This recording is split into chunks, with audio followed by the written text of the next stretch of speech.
Suspense. And the producer of radio's outstanding theater of thrills, the master of mystery and adventure, William N. Robeson.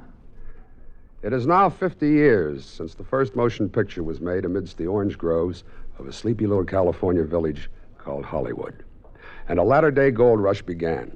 Hollywood quickly became a sprawling, brawling boom town. True to the tradition of the Western frontier, a tradition it helped to create and has fondly fostered, Hollywood lived violently. And not a few of its citizens died violently, with and sometimes without their boots on. The stakes were high, worldwide fame and undreamt of fortune. And the passions that poured onto the silver screen sometimes spilled over into private lives with lethal results. Of such passions and such results you are about to hear. And who better to tell this story than a man who was there? A man who has starred in more motion pictures than any other actor, living or dead, Francis X. Bushman. Listen then, as Mr. Bushman tells about the city that was, in exactly 1 minute. Memo on medals. Interesting information about our military awards and decorations. Campaign medals were authorized by Congress in 1905 for all officers and men engaged in specified wars and military action, including such widely divergent battles as the Civil War in the United States and the Boxer Rebellion in China. The Navy and Marine Corps have a special Manila Bay Medal for members of the United States Asiatic Squadron under command of Commodore George Dewey in May of 1898. The Haitian Campaign of 1915 is commemorated with a medal, as is the Santo Domingo Expedition, which suppressed a revolt in that country and preserved order during elections in 1916. The Army has its Mexican Service Medal for those involved in any of several expeditions or engagements from April 12, 1911 through June 16, 1919. There is also the Army of Cuban Pacification Medal for United States troops who, from October of 1906 to April of 1909, helped establish a stable government in that island nation. The Victory Medal was initially awarded to all United States service personnel in World War I expeditionary forces, including, for the first time, women serving in the military units. There is a story behind every American medal, a proud story of devotion to country and unselfish service to keep it strong and free. And now, Francis X. Bushman starring in The City That Was, a tale well calculated to keep you in suspense.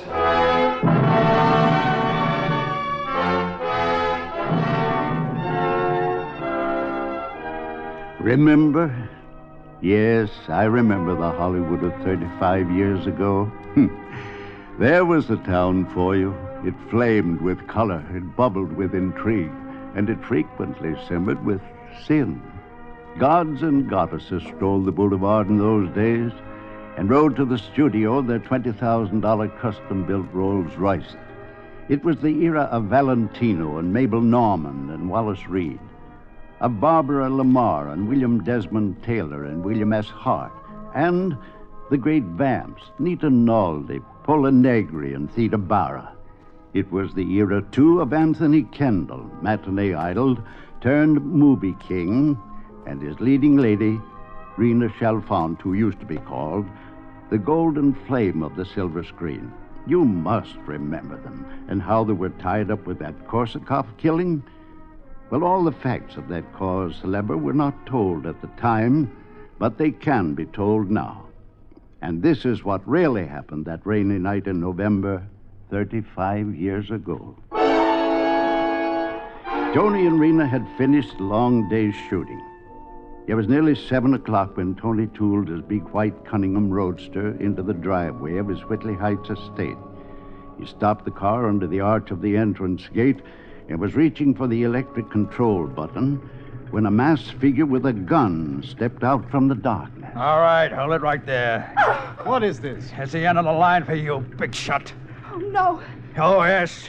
Here's where your boyfriend gets what's coming to him. Tony, it's Bart Malloy. Oh, it wasn't very smart to recognize me, Rena. Now you go with them. All right, Bart, cut the melodrama. You're drunk. Go on home and sleep it off. I'll see you at the studio tomorrow. There isn't going to be any tomorrow for you two. I'm going to blast Look out, you. Bart, behind you. Oh, Tony, be careful! Let go of that gun, Bart. Let go or I'll... Let go, I say. Yeah, that's better. Now, I'll just unload it so that nobody can get hurt. Here, you can have it back now. Now go home and get some shut-eye. I'll see you in the morning. So you can fire me in front of the whole crew, huh? How did you know that we... Oh, not we. You. I heard all about it an hour ago. Alec Benson didn't want to let me out. You're the one who cut my throat. Oh, why don't you call the cops and do a complete job on me? I have no intention of calling the cops. Why not? That'll make your day perfect. Bart, look, now suppose we forget all about this, all three of us. Right, Rena? Of course. That's big of you. Both of you. Maybe someday I can pay you back. Now go on home, Bart. You need sleep. Sure. That's all I need. Just a little sleep. Thanks, Tony. Thanks for everything. Tony, Yes, darling? would you mind driving me straight on home? Well, what about dinner? I don't feel much like eating now. I just want to go home. All right, honey. Tony, why did you ever put Bart on the picture in the first place? Well, he was on the skids. There wasn't a casting director in town that would hire him. Oh, you and your big heart. Don't you know the surest way to make a man hate you is to do him a kindness? Perhaps, but he promised me he'd go on the wagon. So the first day he showed up pink-eyed as a rabbit and chewing cloves to camouflage the smell of whiskey. He's always chewed cloves as long as I've known him. Well, sure he has. It's the trademark of an alcoholic. Tony, he scares me. Oh, now, don't be silly, honey. Bart may be a lush, but he's not a murderer.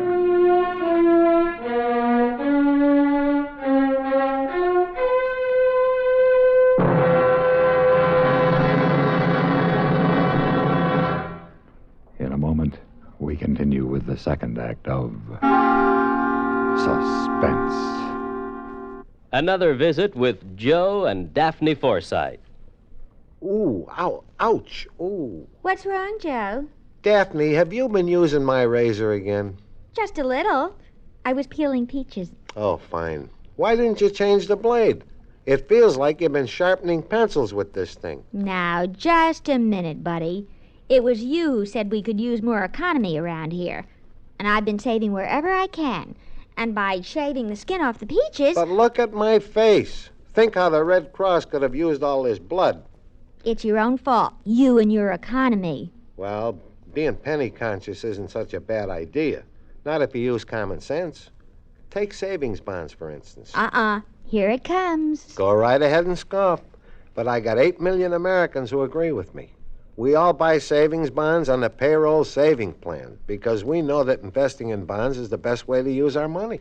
We could use some of that money around here. Well, maybe, or maybe we just think we can.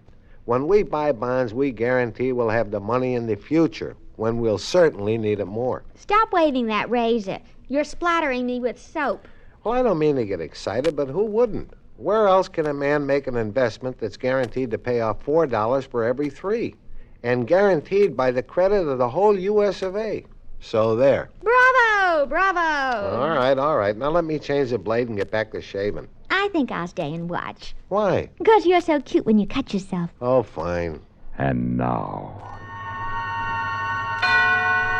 Act 2 of The City That Was, starring Francis X. Bushman. A tale well calculated to keep you in suspense.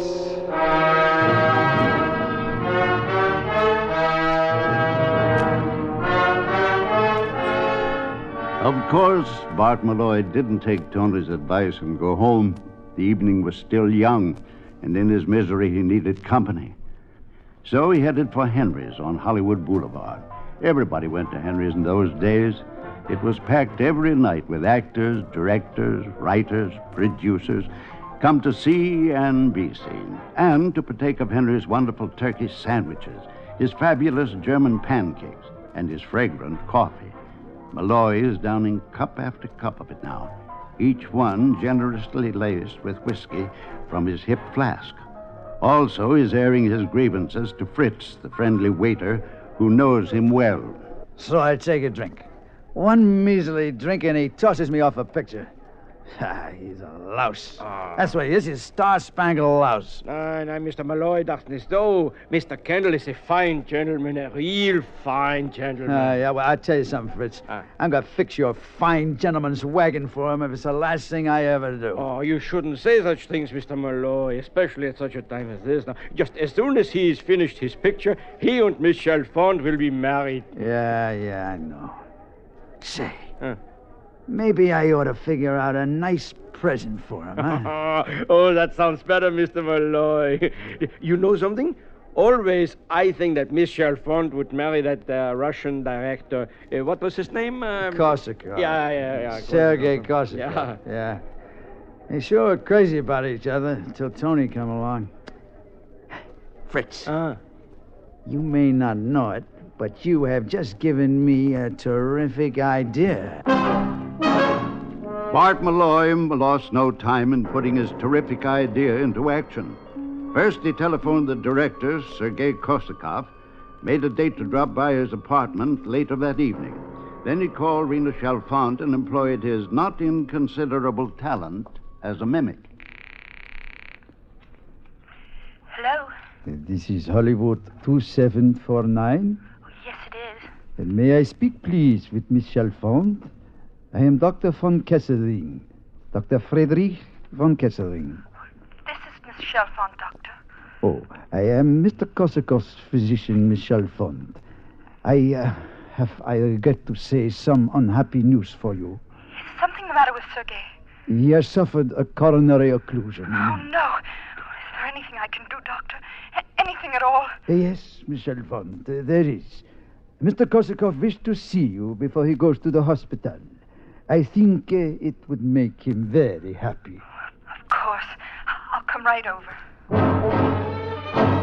Malloy counted on the rainy streets and the fact that Rena had to come all the way in from Beverly Hills to give him the time he needed with Korsakov. 5 minutes later, he pulled up in front of the Russian director's house high in the Hollywood Hills. Well, not exactly in front of the house, for it perched 60 feet above the street and was reached by a private elevator which opened on the sidewalk. Very futuristic, a Hollywood showplace of the time, this hideaway of the Mad Russian. Malloy pushed the bell, the elevator door clicked open, and a moment later, he stepped out of the cage into Sergei Korsakov's living room. Hello, Sergei. How are you, my friend? It's good to see you. Good to see you. Why is this a lousy night? For me, it's perfect.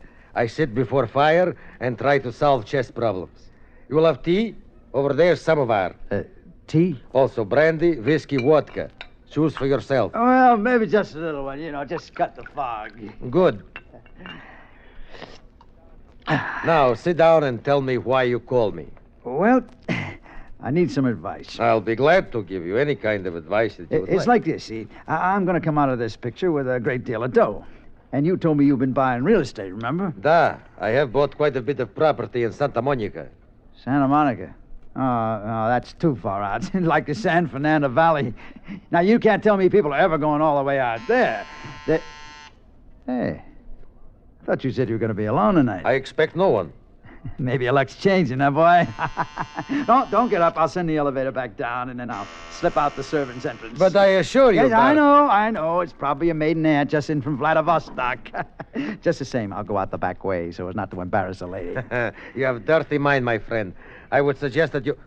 Bart, what does it mean? The gun. I guess you might say it means goodbye, Sergei.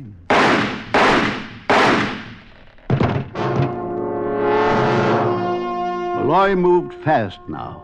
He wiped his fingerprints from the smoking gun and from the whiskey glass. Then he dropped the gun to the floor and headed for the service entrance. He was gone when the elevator stopped, and Rena walked into the living room to discover Sergei's bullet-riddled body sprawled on the floor. When the police arrived, summoned by a neighbor who heard the shooting, they found her there, gun in hand, kneeling over the body, sobbing over and over, Who did it, Sergei? Who did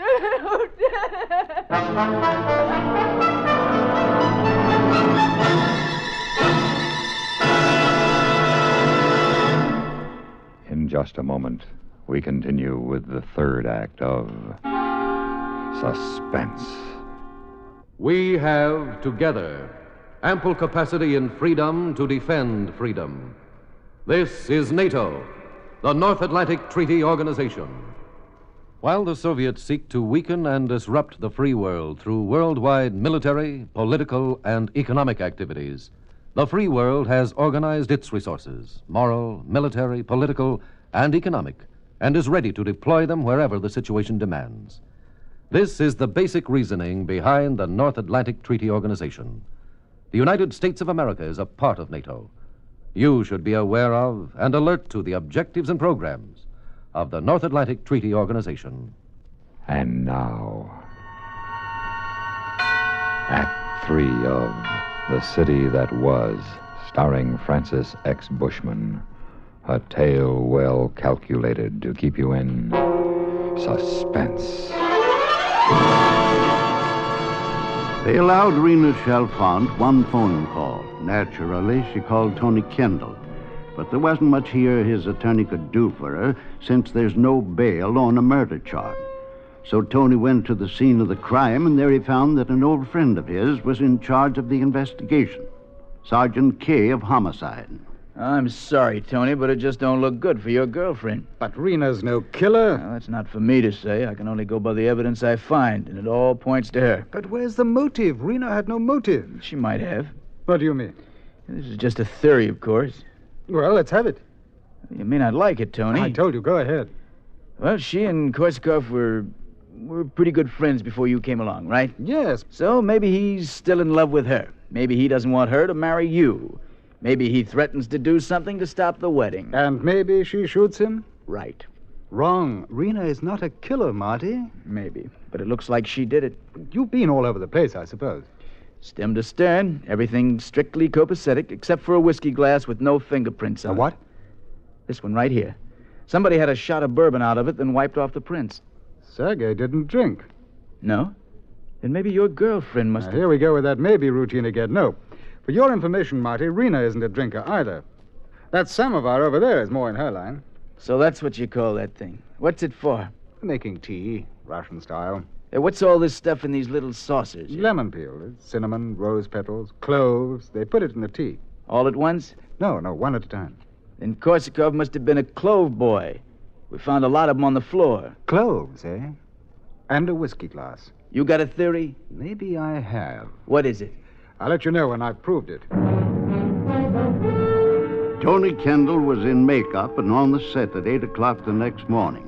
The cameras were in place and the lights were all set up for the climax scene of Passion Lost, the big fight scene. Alec Benson, the director, greeted Tony with the long face usually reserved for funerals. Tony, I just heard about Rena. What a terrible... I'll save your sympathy. She's innocent. Of course, but what's it going to do to our shooting schedule? Oh, you're just chock full of compassion, aren't you? Well, I mean... Well, how's the great man this morning? Good morning, Bart.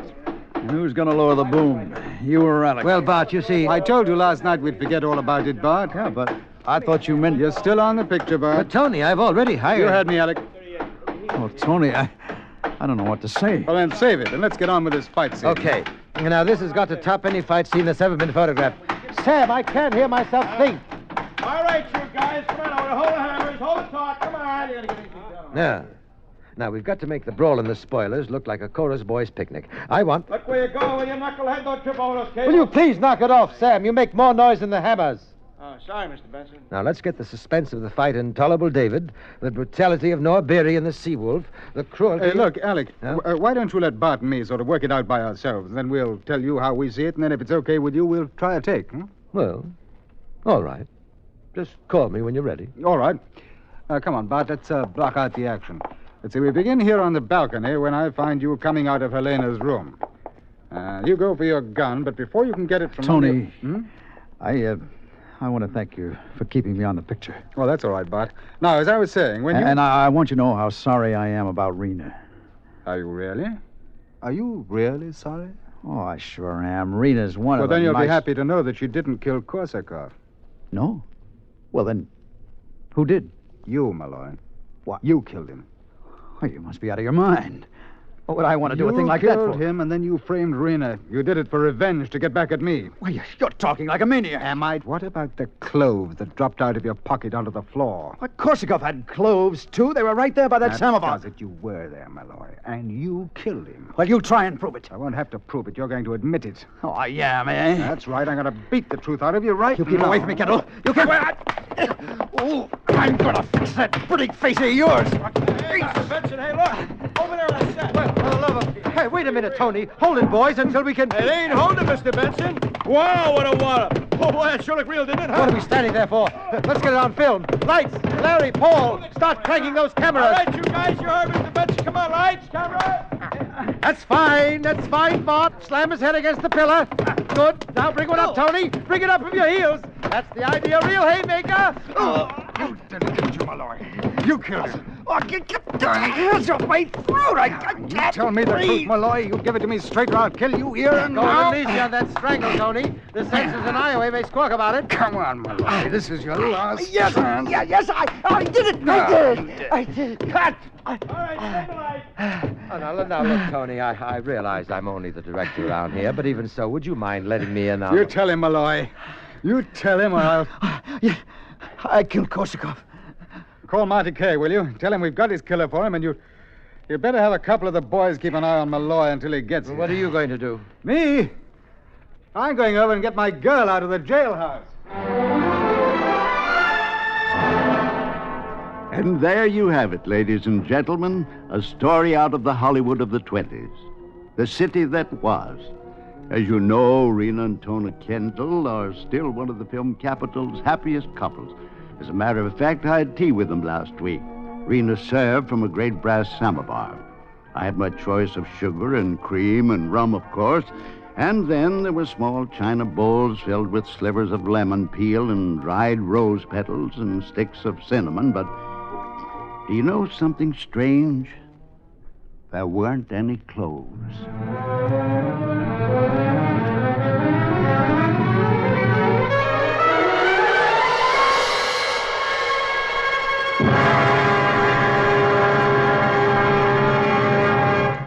Suspense, in which Francis X. Bushman starred in William N. Robeson's production of The City That Was by Richard Wheel. Supporting Mr. Bushman in The City That Was were Norma Eberhardt, Chester Stratton, Ben Wright, Jack Crucian, Joe DeSantis, and Norm Alden. Listen. Listen again next week when we return with The Star of Thessaly, starring Ray Noble. Another tale well calculated to keep you in suspense.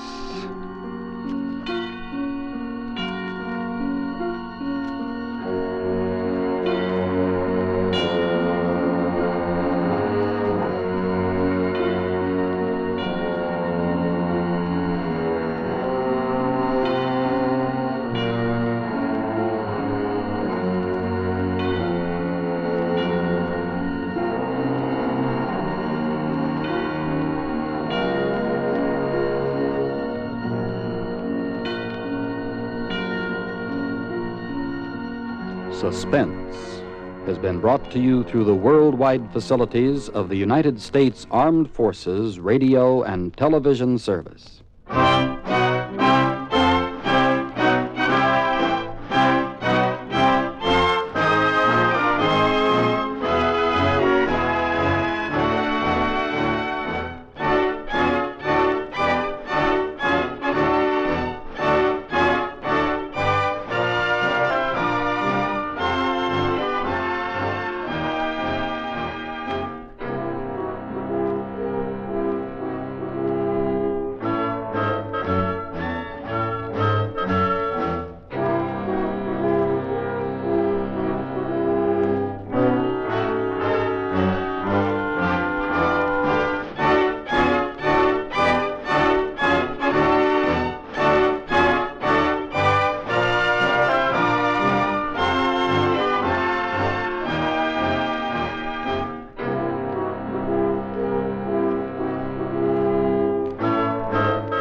You've been listening to the OTR Gold Network. Find more classic radio at otrgold.com.